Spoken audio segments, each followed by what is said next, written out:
Good morning. कैसे हैं आप सब? आई होप आप सब बहुत अच्छे होंगे और मन लगा के अपनी पढ़ाई कर रहे होंगे क्योंकि एग्ज़ाम हमारे बहुत नज़दीक आते जा रहे हैं। तो आज के वीडियो में हम जियोग्राफी यानी भूगोल से रिलेटेड वैसे क्वेश्चंस को सॉल्व करेंगे जो कि बिहार पीसीएस एग्ज़ाम तथा बिहार अधीनस्थ सेवाओं में पूछा गया है। मतलब ये क्वेश्चन जो है वो आपकी बिहार शिक्षक भर्ती परीक्षा के लिए भी बहुत ज़रूरी है। और अगर आप बिहार पीसीएस यानी बिहार पीसीएस की तैयारी करते हैं तो स्टेट सिविल सर्विसेज की तैयारी करते हैं तो उसके लिए भी उसके पॉइंट ऑफ व्यू से भी ये क्वेश्चंस बहुत ज़रूरी हैं। तो बिना किसी देरी की आज की क्लास की शुरुआत करें। चलिए, आज का हमारा पहला क्वेश्चन हो गया कि भौगोलिक क्षेत्र की दृष्टि से भारत के निम्न जिलों में से कौन सा जिला सबसे बड़ा है। क्वेश्चंस को ध्यान से पढ़िए क्योंकि जब हम क्वेश्चन को ध्यान से नहीं पढ़ते तो मिस्टेक कर देते हैं। ये क्या कह रहा है? भौगोलिक क्षेत्र की दृष्टि से भारत के निम्न जिलों में से कौन सा जिला सबसे बड़ा है। भौगोलिक क्षेत्र कह रहा है तो इसका राइट आंसर हो जाएगा आंसर नंबर बी यानी कच्छ। क्लियर है? क्वेश्चन नंबर 2 देखते हैं।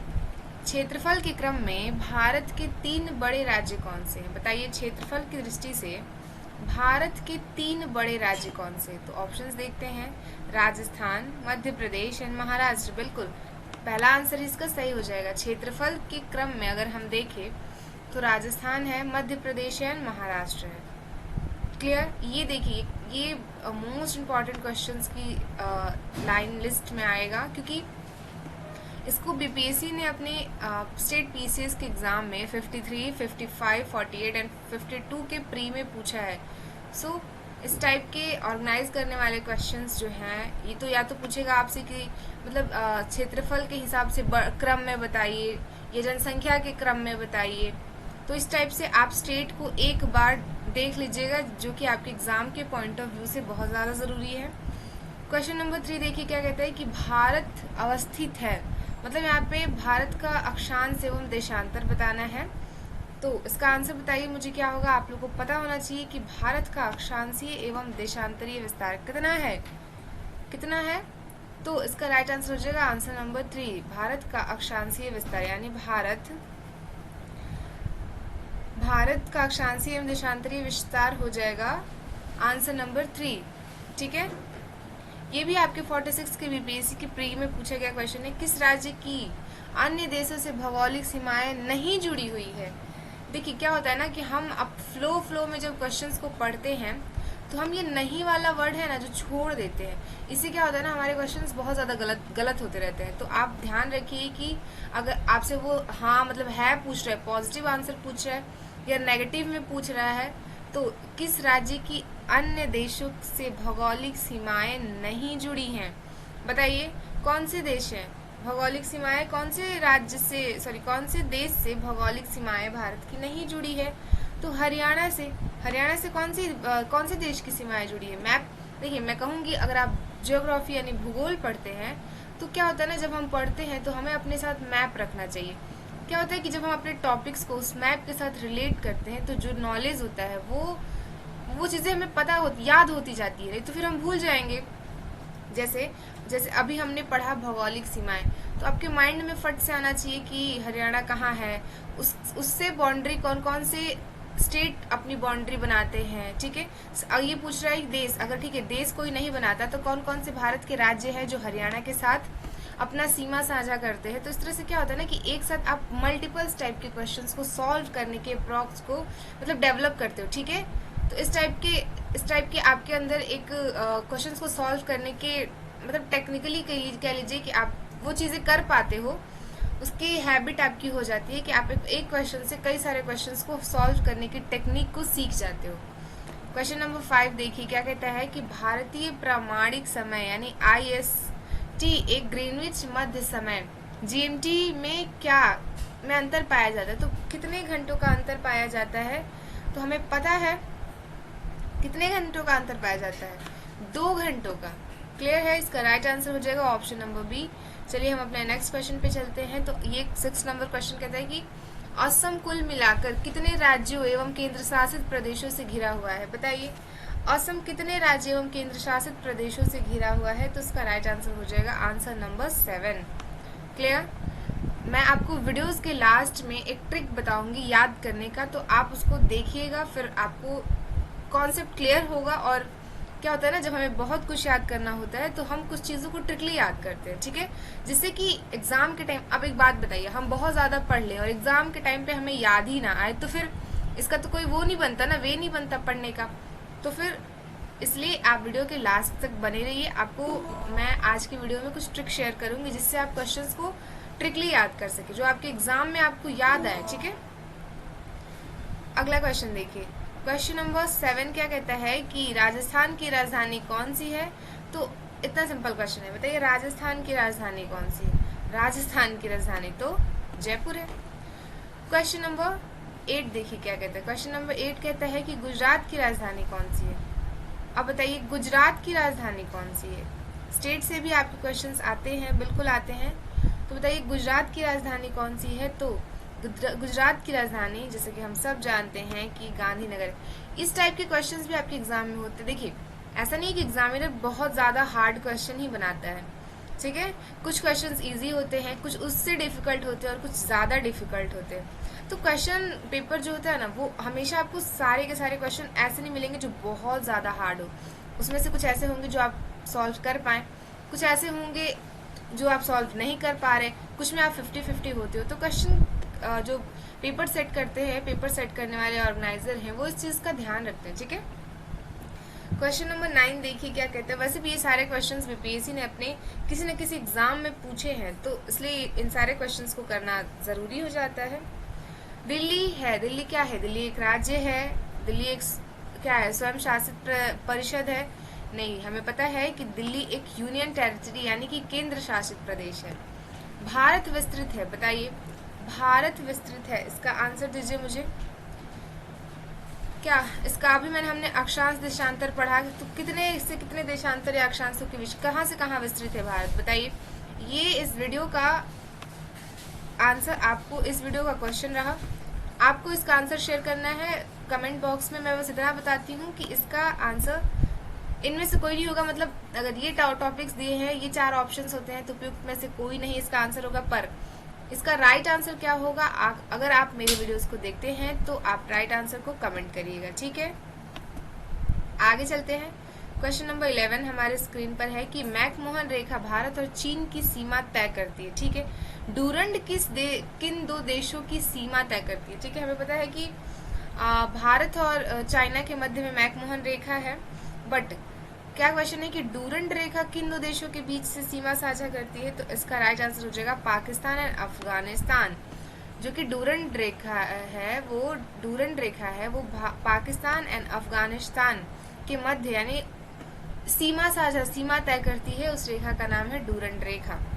क्वेश्चन नंबर 12 कहता है कि क्या कहता है कि नगर कोझिकोड कहलाता है? क्वेश्चन नंबर 12 का राइट आंसर हो जाएगा कालीकट, ठीक है। क्वेश्चन नंबर अगला देखिए, भारत में संघ शासित प्रदेशों की संख्या कितनी है? बताइए भारत में संघ शासित प्रदेशों की संख्या कितनी है? आंसर करिए फटाफट। तो भारत में संघ शासित प्रदेशों की संख्या कितनी है? संघ शासित प्रदेशों की संख्या कितनी है? इस ऑप्शंस के हिसाब से हो जाएंगे 7। इस वीडियो में 2 क्वेश्चंस आपके लिए होमवर्क करके मैं देती हूँ। इस क्वेश्चन का राइट आंसर भी मेरे को आप कमेंट करिए, ठीक है। और ये बताइए किसका कितने संघ शासित प्रदेश कितने हैं भारत में, ठीक है। अभी मैंने 7 आंसर किया है क्योंकि इस टॉपिक के हिसाब से ये आंसर सही जा रहा था। आप मेरे को राइट आंसर कमेंट बॉक्स में लिख के बताएंगे। नेक्स्ट चलते हैं, क्वेश्चन नंबर 14 हमारे स्क्रीन पर है कि मैकमोहन रेखा भारत तथा इन देशों के बीच सीमा रेखा है। मैकमोहन रेखा किन 2 देशों के बीच की सीमा रेखा है? क्वेश्चन नंबर बताइए। तो मैकमोहन तो मैंने अभी ने देखा कि चीन, भारत और चाइना के बीच यानी चीन के बीच मैकमोहन रेखा जो है वो सीमा बनाती है, मतलब इन दोनों देशों के बीच जो सीमा रेखा है उसको कहते हैं हम मैकमोहन रेखा। झारखंड के उत्तर में स्थित राज्य कौन से? इसलिए तो मैं कहती हूँ कि जब भी आप ज्योग्राफी यानी भूगोल पढ़िए तो आपके पास एक मैप होना चाहिए। देखिए झारखंड के उत्तर में स्थित कौन सा जिला है? तो आपको पता है बिहार है। बिहार का ही एक अंग था झारखंड, जो कि अलग हुआ। कब अलग हुआ बताइए? नेक्स्ट क्वेश्चन देखिए, भारत तथा चीन के बीच सीमा बनाने वाली रेखा कौन सी है? अब बताइए भारत चीन, क्वेश्चन कैसे घुमा रहा है? भारत चीन के पास ऑब्वियसली मैकमोहन रेखा ही है ना। यह भारत के साथ सबसे कम स्थलीय सीमा बांटता है। कौन सा ऐसा देश है जो भारत के साथ सबसे कम सीमा साझा करता है? बताइए इसका आंसर हो जाएगा म्यांमार। भारत के साथ सबसे कम सीमा साझा करता है। कितना करता है, इसको कैसे याद रखना है, इस ट्रिक को मैं बिल्कुल बताऊंगी। आप वीडियो के लास्ट तक बस बने रहिए, ठीक है। कर्क रेखा किन राज्यों के मध्य से नहीं गुजरती है? मैं फिर से आपसे कहती हूँ, जब भी नहीं आए तो ऐसा नहीं है कि हम क्वेश्चन को फ्लो में पढ़ते वक्त नहीं को स्किप कर देते हैं, जिससे कि आंसर्स में मिस्टेक हो जाती है, आता हुआ क्वेश्चन हमारा छूट जाता है। तो उसको ध्यान रखिए, ये नहीं पूछ रहा है। अब मेरे को आप आंसर करिए, क्या बिहार से कर्क रेखा जाती है बीचों बीच से? बिल्कुल नहीं, वो तो झारखंड से जाती थी और झारखंड बिहार से अलग हो गया, तो फिर अलग हो गए तो बिहार से नहीं जाती, तो इसका राइट आंसर हो जाएगा बिहार, यानी answer number A. Question number अगला क्या कहता है? क्वेश्चन नंबर 19 क्या कहता है? भारत का राष्ट्रीय पुष्प क्या है? बताइए भारत का राष्ट्रीय पुष्प क्या है? क्वेश्चन का आंसर करिए। आंसर नंबर सी है।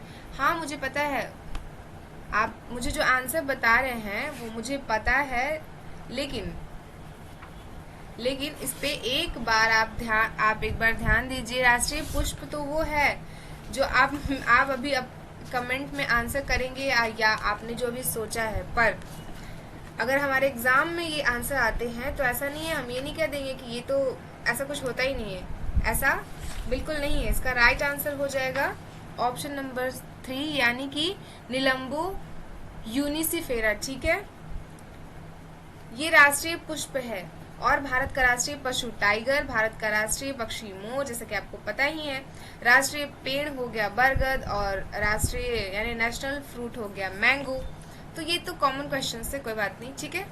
चलिए क्वेश्चन नंबर 20 आपके स्क्रीन पर है कि भारत का दक्षिणतम बिंदु कौन सा है? बिल्कुल आंसर करिए। क्वेश्चन नंबर 20 आपके स्क्रीन पर है इंदिरा पॉइंट। और अगर भारत का दक्षिणतम बिंदु इंदिरा पॉइंट है, तो बताइए भारत का उत्तरोत्तर बिंदु कौन सा है? वो है इंदिरा कॉल, ठीक है। तो इस क्वेश्चन का तो राइट आंसर है ऑप्शन नंबर सी, बट ये दक्षिण पूछा है, मतलब दक्षिणतम बिंदु इंदिरा पॉइंट हो जाएगा। और अगर आपसे ये क्वेश्चन में भारत का उत्तर बिंदु पूछता है तो उसका राइट आंसर हो जाएगा ऑप्शन नंबर बी, ठीक है। निम्नलिखित में से कौन सा देश भारत की सीमा से नहीं लगता? बताइए। क्वेश्चन नंबर 21 का राइट आंसर हो जाएगा ताइवान। हमारे देश की सीमा से कोई मतलब नहीं है इसका, ठीक है। अगला चलिए देख लेते हैं क्या कहता है क्वेश्चन नंबर, एक सेकेंड, अच्छा एक मिनट, कोई बात नहीं, कुछ क्वेश्चंस। क्वेश्चन नंबर 24 देखिए क्या कहता है कि इनमें से कौन सा राज्य कर्क रेखा के ठीक ऊपर है? बताइए कर्क रेखा के ठीक ऊपर कौन सा राज्य है? कर्क रेखा भारत के बीचों बीच से होकर गुजरती है, आपको पता है। तो कौन सा राज्य है जो कर्क रेखा के ठीक ऊपर है? बताइए। इसका राइट आंसर हो जाएगा मणिपुर। मणिपुर कर्क रेखा के ठीक ऊपर बसा हुआ राज्य है।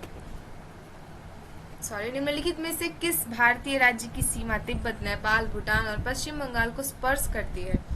क्वेश्चन नंबर 25 का आंसर हो जाएगा सिक्किम। सिक्किम की ही जो सीमा है वो तिब्बत, नेपाल, भूटान और पश्चिम बंगाल को स्पर्श करती है। कौन सा उत्तर पूर्व राज्यों की 7 बहनों के नाम से नहीं जाना जाता?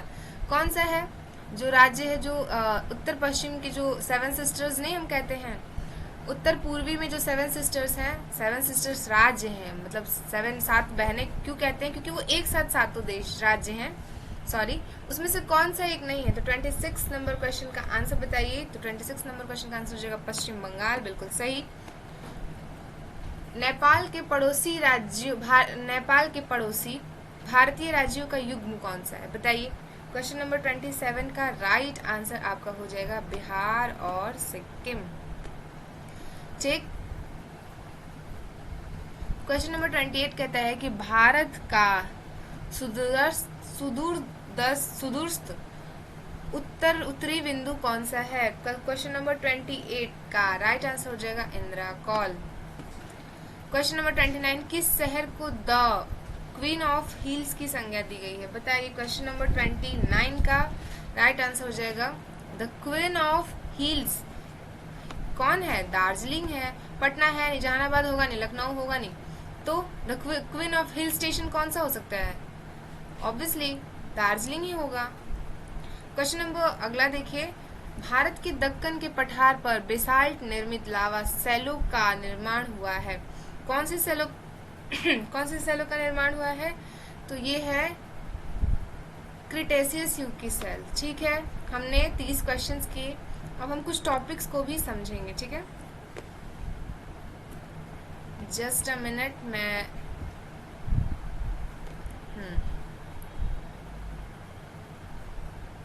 ये तो हमने कर लिए, आगे चलते हैं, कुछ चीज़ों को समझते हैं।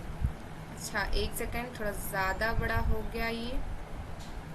मैं आपसे फिर से कहती हूँ, एग्ज़ाम बहुत नज़दीक है, आप क्वेश्चंस को अच्छे से समझते चलिए, प्रैक्टिस करिए घर पे।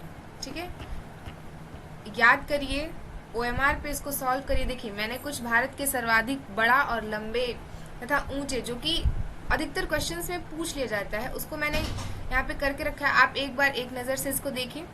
सबसे बड़ा डेल्टा हमें पता है सुंदरवन डेल्टा, जो कि पश्चिम बंगाल में है।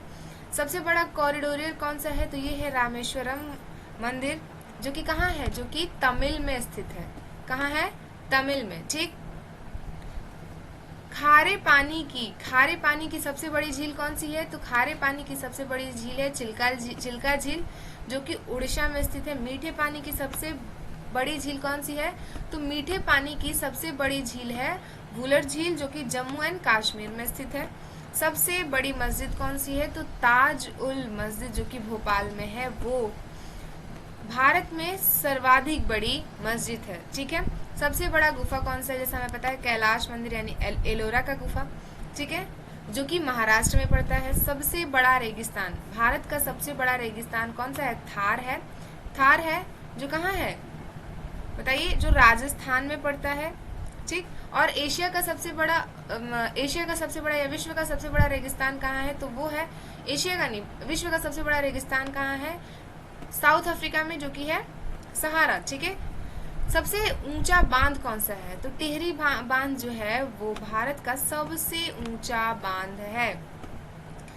क्लियर? सबसे लंबा सड़क नदी पुल कौन सा है? सड़क नदी पुल पूछ रहा है, तो कौन सा है? असम में है भूपेंद्र हजारिया, यानी इसका नाम क्या है? ढोला सादिया पुल। ठीक है, सबसे लंबी सड़क सुरंग कौन सी है? तो ये है जम्मू कश्मीर में चेनानी नाशरी सुरंग। ठीक है, सबसे लंबी रेलवे सुरंग कौन सी है? तो ये पीर पंजाल है। ठीक है, सबसे लंबी सड़क ग्रेट ट्रंक रोड। सबसे लंबी नदी, भारत की सबसे लंबी नदी है गंगा नदी। सबसे लंबा नहर इंदिरा गांधी नहर, जो कि राजस्थान में है, ये भारत का सबसे लंबा नहर है। सबसे लंबा रेलवे प्लेटफॉर्म, जो कि है गोरखपुर में है। सबसे लंबा रेल मार्ग जो है वो है डिब्रूगढ़ से कन्याकुमारी। सबसे बड़ा रेल मार्ग कहाँ से कहाँ तक है? तो वो है डिब्रूगढ़ से कन्याकुमारी तक। सबसे लंबा राष्ट्रीय राजमार्ग कहाँ है? तो NH-44, जो कि इसका पूर्व नाम था NH-7। ठीक है, ये क्या है? सबसे बड़ा, भारत का सबसे बड़ा राष्ट्रीय राजमार्ग है। सबसे लंबी तटरेखा वाला राज्य, मतलब कौन सा ऐसा राज्य है जो सबसे लंबी अपनी तटरेखा यानी जल के साथ तटरेखा साझा करता है? सबसे लंबी तटरेखा गुजरात की है। ठीक है, सबसे लंबी सहायक नदी है यमुना नदी सबसे बड़ी, भारत की सबसे बड़ी सहायक नदी है। दक्षिण भारत की सबसे लंबी नदी है गोदावरी। ठीक है, सबसे लंबा बांध कौन सा है? हीराकुंड बांध, जो कि उड़ीसा में है। क्लियर? सबसे ऊंचा टीवी टावर तमिलनाडु के रामेश्वरम है, जो कि तमिल में है। सबसे ऊंचा दरवाजा बुलंद दरवाजा है। ठीक, सबसे ऊंची चोटी कौन सी है? K2 है। सबसे ऊंचा गुरुत्वीय बांध भाखड़ा बांध, जो कि पंजाब में है। सबसे ऊंची मीनार कुतुब मीनार है। सबसे ऊंची मीनार कौन सी मीनार है? कुतुब मीनार है। सबसे बड़ा गिरजाघर कौन सा कहाँ है? गोवा में है। ठीक है। सबसे लंबी समुद्र तट क्या है? मैरीना बीच है जो कि चेन्नई में है। और सबसे ऊंचा हवाई अड्डा या हवाई पत्तन कहाँ है? लेह में है, जो कि लद्दाख में पड़ता है। क्लियर? समझ आया? चलिए अब हम देखते हैं, एक सेकंड, फ्रेम में तो पूरा है। हाँ, इसको समझते हैं। देखिए, अभी हमने क्वेश्चंस भी किए और यहाँ पे मैंने इसको इंक्लूड कर दिया है, भारत के अंतर्राष्ट्रीय सीमाएं, लंबाई एवं इससे संबंधित राज्य एवं केंद्र शासित प्रदेश। मतलब कितने राज्य हैं, कितने केंद्र शासित प्रदेश ऐसे हैं जो हमारे देश के साथ सीमा साझा करते हैं, अन्य देशों के साथ सीमा साझा करते हैं। इसका मैं आपको ट्रिक भी बताऊंगी, एक बार इसको समझिए। देखिए, बांग्लादेश के साथ भारत कितने 4096 किलोमीटर की सीमा साझा करता है और इसके बीच की लाइन को कहते हैं रेड क्लिफ, जो कि 5 राज्य हैं। 5 राज्यों के साथ सीमा साझा करता है भारत बांग्लादेश के साथ, पश्चिम बंगाल, मेघालय, मिजोरम, त्रिपुरा और असम। दूसरा है चाइना। चाइना के साथ भारत 3488 किलोमीटर की रेखा की सीमा साझा करता है, जो कि इसके बीच की, मतलब इन दोनों के बीच की सीमा रेखा कौन सी है? मैकमोहन। और वो 6 राज्यों के साथ सीमा साझा करता है चाइना। भारत के 6 राज्य चाइना के साथ सीमा साझा करते हैं। उसमें जम्मू कश्मीर, लद्दाख, हिमाचल प्रदेश, ठीक है, उत्तराखंड, सिक्किम और अरुणाचल प्रदेश। पाकिस्तान के साथ रेड क्लिफ रेखा है और ये 3323 किलोमीटर की सीमा साझा करता है। और कितने राज्य करते हैं? 5 राज्य, इसमें है गुजरात, राजस्थान, पंजाब, जम्मू कश्मीर और लेह। ठीक है, लद्दाख वही। नेपाल के साथ 1751 किलोमीटर की सीमा साझा करता है। 5 राज्य हैं नेपाल के साथ, जिसमें उत्तर प्रदेश है, बिहार है, पश्चिम बंगाल है, सिक्किम है और उत्तराखंड है। म्यांमार के साथ 1643 किलोमीटर की सीमा साझा करता है। इसमें से 4 राज्य हैं जो म्यांमार के साथ सीमा साझा करते हैं, अरुणाचल प्रदेश, नागालैंड, मिजोरम और मणिपुर। भूटान के साथ 699 किलोमीटर की सीमा साझा करते हैं। इसके 4 राज्य हैं जो सीमा साझा करते हैं भूटान देश के साथ, पश्चिम बंगाल, सिक्किम, अरुणाचल प्रदेश और असम। अफगानिस्तान सबसे कम सीमा साझा करने वाला देश है भारत के साथ, वो है अफगानिस्तान, जो कि 106 किलोमीटर की सीमा साझा करता है और इनके बीच की रेखा को कहते हैं डूरंड रेखा। और सिर्फ एक राज्य यानी जम्मू कश्मीर, जो पाक अधिकृत है, वो सीमा साझा करता है अफगानिस्तान के साथ। अब आई बात हमारे ट्रिक की। चलिए इसको जानते हैं कि इसको याद कैसे करें, इसका ट्रिक क्या है। देखिए, एक ट्रिक मैं यहाँ पे लिखती हूँ, जैसे कि क्या है ये बांग्लादेश, तो इसको हम कैसे याद करें कि कितने सीमा साझा कैसे कर रहा है। तो देखिए, इसका अगर हम एक एक वर्ड लेते हैं, जैसे मैंने यहाँ से लिया ब से हमारा क्या हुआ, इसको थोड़ा सा समझिएगा, समझने की बात है, क्योंकि ट्रिक जो है ना, वो ऐसा नहीं है कि आपके सारे टर्म्स एंड कंडीशन को फुलफिल करे, वो बस आपको याद करने में मदद करती है। ठीक है, आप याद कर पाएंगे उसके माध्यम से। मैंने क्या लिखा यहाँ पे? बचपन। तो ब से ये क्या निकल के आ गया? ब से बांग्लादेश, च से चाइना, ठीक है, च से चाइना या चीन, ठीक है। अच्छा, ये प का मैंने ना लिख दिया, सॉरी, एक मिनट। हम लिख रहे हैं यहाँ पे, एक सेकेंड, बचपन। देखिए, मैंने लिखा यहाँ पे बचपन, ठीक है। अब ब के साथ क्या हुआ? ब के साथ बांग्लादेश जा रहा है, तो ब से बांग्लादेश सीमा साझा कर रहा है, च से चाइना सीमा साझा कर रहा है, प से पाकिस्तान और न से नेपाल आया। अब हम और देखते हैं, तो बचपन में क्या है? बचपन में बीए, किसी बच्चे ने बचपन में ही बीए कर ली, ठीक है। अब बस यही सोच के इस ट्रिक को याद कर लीजिए, जो कि आपके एग्जाम में आपको हेल्प करेगी, क्योंकि मैंने पहले ही कहा कि ट्रिक जो है ना, वो किसी रूल्स को फुलफिल नहीं करती है, वो बस आपको याद रखने में हेल्प करती हैं। अभी क्या देखा हमने? बचपन में बीए, यानी कि ब से हो गया बांग्लादेश के साथ, च से हो गया चाइना के साथ, प से पाकिस्तान के साथ, न से नेपाल के साथ, म से म्यांमार के साथ, और बीए मतलब बी से भूटान ले लिए हम याद करने के पर्पज से, कि याद करने में आसानी है तो कर लेते हैं ना, क्या दिक्कत है। और ए से अफगानिस्तान, तो याद हुआ ना कि बचपन में बीए, यानी बांग्लादेश के साथ भारत सीमा साझा करता है। 5 राज्य सीमा साझा करते हैं, जिनमें रेड क्लिफ रेखा बीच में है, सीमा साझा करती है चाइना। चौ से क्या हुआ, चौ से चाइना हो गया, जो कि मैकमोहन सीमा रेखा है और 6 राज्यों के साथ सीमा साझा करती है। प से हो गया पाकिस्तान की सीमा रेखा हो गई है रेड क्लिफ और ये 5 राज्यों के साथ सीमा साझा कर रहा है। फिर नेपाल, जो कि 5 राज्यों के साथ सीमा साझा कर रहा है। म्यांमार म से म्यांमार, ठीक है, जो कि 4 राज्यों के साथ सीमा साझा कर रहा है। और भूटान जो है वो 4 राज्यों के साथ ये भी सीमा साझा कर रहा है भारत के साथ। और अफगानिस्तान, जो कि ए से हो गया अफगानिस्तान, जो कि भारत के एक राज्य यानी जम्मू कश्मीर, जो पाक अधिकृत कश्मीर है, उसके साथ सीमा साझा कर रहा है। तो कुल स्थलीय सीमा साझा कितनी हो गई बताइए, 15,106। क्लियर है? आई होप आप सबको समझ आया होगा, ठीक है। अगर आपको वीडियोस और ट्रिक्स पसंद आते हैं, क्लासेस पसंद आती है, तो हमारे नए अपडेट्स के लिए आप हमारे चैनल को फॉलो कर सकते हैं। इसी के साथ आपसे मिलेंगे नेक्स्ट वीडियो में नेक्स्ट टॉपिक के साथ। तब तक पढ़ाई करिए, स्वस्थ रहिए, मस्त रहिए। Thank you so much.